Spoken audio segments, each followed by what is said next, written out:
How you doing? Good? Yeah? Yeah. Got anyone in from the countryside at all? No? Well, I'm originally from a little village in the countryside called Newton Bridge. I moved to London about 8 years ago. I just squeezed that in case anyone thinks a child walked up on stage. But let me just tell you, right?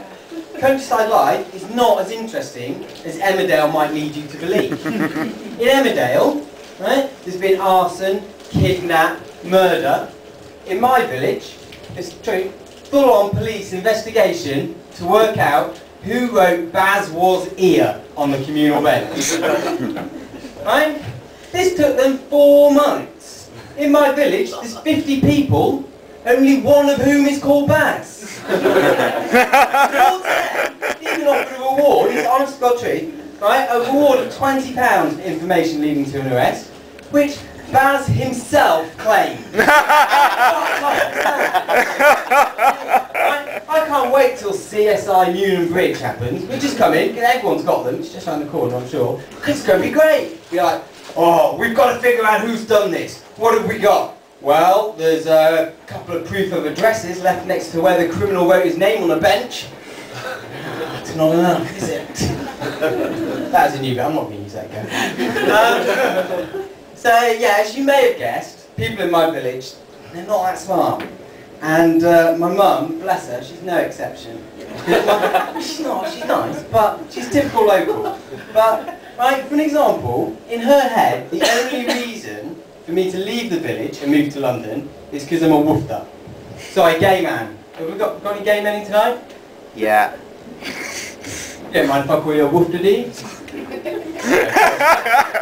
27-year-old who looks 16 can call you what the fuck he likes.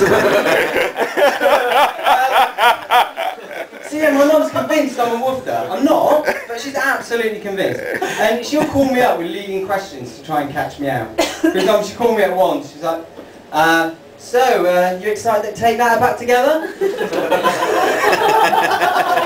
Like one of the most recent ones, she called me up to see if I knew a good recipe for a quiche. This woman's never baked anything in her fucking life. So I gave her one for cheese and tomatoes, that's quite easy. God, yeah. Yeah, actually, right, this is only something that I've started to put into my sex. It's quite traumatic. When I first moved to London, I had a job at What Car magazine, and I received an anonymous package through the post at work. Anonymous, it was written in my mum's handwriting and postmarked from the village. Since I knew the bridge would have been fucked, but I knew who it was from. Anyway, I opened this package, and inside was a Kylie CD and a pamphlet entitled How to Tell People You're Different. At no point in this pamphlet did it ever give the advice, why not send a blatantly gay package to the office and open it in front of your colleagues? Right. Anyway, after that they only let me work on the French cars, so I had to leave.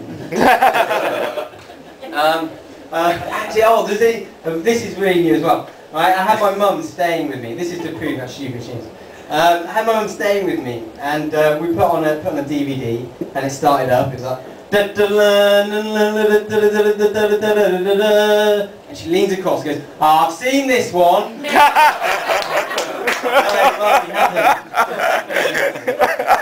Anyway, I touched on earlier about how I was quite young for my age.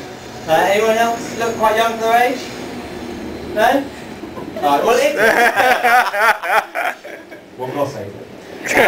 It is a real curse, and no one believes it, but it is. And one of the main reasons is that it's really hard to get girls, because girls that are my age don't want to go out with someone who's going to get ID'd in every single bar they go into, because apparently it's embarrassing. And girls at the age I look don't go out. Well, they do. It's best not to talk about it, really. No, it is really tough. I even tried internet dating. Anyone tried that? You bunch of liars. Right, it's fine.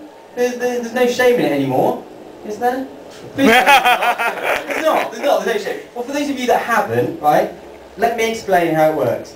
You basically go on, you upload your picture, and then you have to write an all-important paragraph about yourself to see if you're compatible with someone.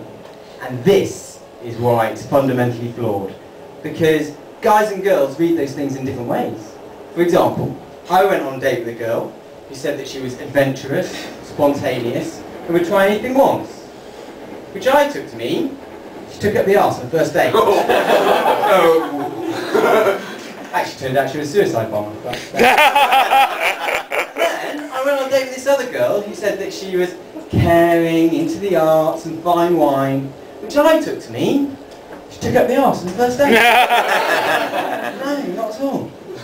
Anyway, I was walking past the tramp the other day. I've given up on links, by the way. So I was walking past the tramp the other day, and I don't know why, but I'm sure you've all got friends like this, but tramps like to talk to me, and I feel a bit rude not talking back.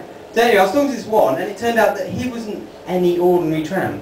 This was a homeless guy with a hoarding complex, and this was brilliant, not for him, but it was brilliant, okay? Because not only does he have to carry all of his stuff around with him at all times, he had 4 shopping trolleys when I met him, but all of his stuff's shit. When I was walking past Fleshers, I do a lot of walking. I was walking past Fleshers the other day, and this 15-year-old boy came up to me. He's like, "Oh, excuse me, mate, can you go and get me some booze?" I'm 15 years old, drinking, unaccompanied. Anything could happen. He could get drunk, get alcohol poisoning, end up sleeping with like a rough slag, get her pregnant, be trapped in a loveless marriage, you know, end up on the streets with an alcohol problem, and all of this I explained to him after I'd been refused in an attempt to stop him from beating me up. It's awful. Anyway, one of the great things about being a comedian is that I have all day to kind of make the most of my life, because I will just work at night. So I was watching kids' TV, and it was shit. But there was this one advert that really stuck with me, and it was for this hair braiding product. It was really freaky. But this is the thing that stuck with me. At the end of the advert, it went, "Come on girls, let's get braiding. Check out more, www.comeongirls.com. Someone didn't think that through, did they? Anyway, you've been great. Thanks very much. Good night.